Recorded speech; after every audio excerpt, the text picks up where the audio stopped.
അനുദിനവും വളരണമേ, ഞാനോ കുറയണമേ. സ്നേഹമാം ദൈവമേ നീ എന്നിൽ അനുദിനവും വളരണമേ, ഞാനോ കുറയണമേ.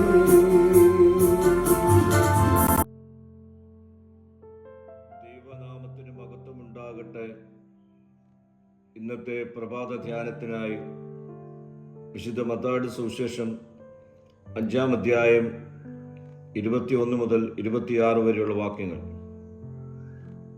ഇന്നത്തെ ചിന്താവിഷയം അനുരഞ്ജനം ക്രിസ്തുവിൽ.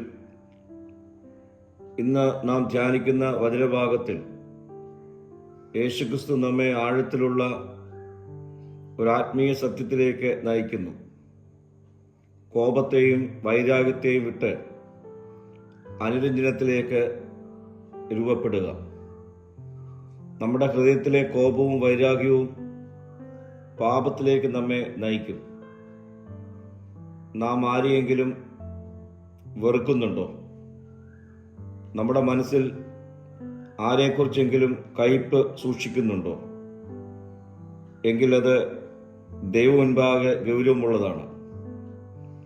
ഈ ഭാഗത്ത് യേശു പറയുന്നു, നിന്റെ സഹോദരനോട് വിരോധമുണ്ടെന്ന് ഓർമ്മ വന്നാൽ ആദ്യം പോയി സമാധാനമുണ്ടാക്കുക. നമ്മുടെ പ്രാർത്ഥനയും ആരാധനയും ഹൃദയം ശുദ്ധമല്ലെങ്കിൽ അപൂർണമാണ്. ക്രിസ്തു നമ്മെ പഠിപ്പിക്കുന്നത് നമുക്കുണ്ടാകേണ്ടത് പ്രതികാരമല്ല, ക്ഷമയാണ്. വെറുപ്പല്ല, സ്നേഹമാണ്.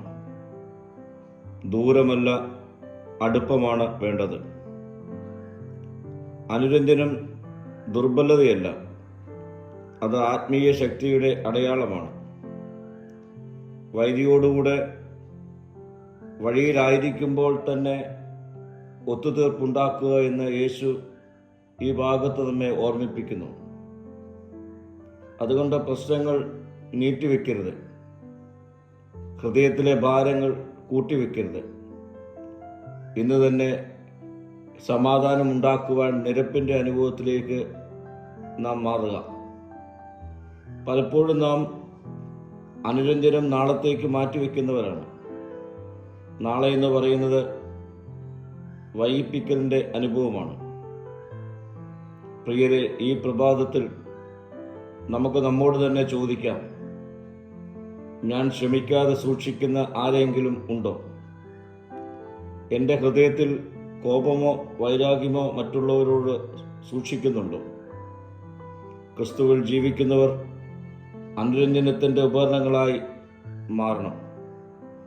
നോമ്പിൻ്റെ ഈ പ്രാരംഭ ദിവസത്തിൽ ക്രിസ്തു നമ്മെ വിളിക്കുകയാണ്, കോപത്തിൽ നിന്ന് വിടുതൽ നേടുവാൻ, ക്ഷമയിൽ ജീവിക്കുവാൻ, അനുരഞ്ജനത്തിൽ നടപ്പാൻ.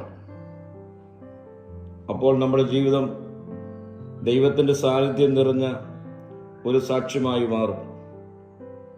ഈ പ്രഭാതത്തിങ്കൽ നമ്മുടെ ജീവിതത്തെ തന്നെ നമുക്കൊന്ന് രൂപപ്പെടുത്താം. പ്രാർത്ഥിക്കാം. കർത്താവേ, ഞങ്ങളുടെ ഹൃദയങ്ങളെ ശുദ്ധീകരിക്കണമേ. കോപവും വൈരാഗ്യവും മാറ്റി ക്രിസ്തുവിൻ്റെ സ്നേഹത്താൽ നിറയ്ക്കണമേ. അനുരഞ്ജനത്തിൻ്റെ പാതയിൽ നടക്കുവാൻ ഞങ്ങളെ സഹായിക്കണമേ. യേശുവിൻ്റെ നാമത്തിൽ തന്നെ, ആമേൻ.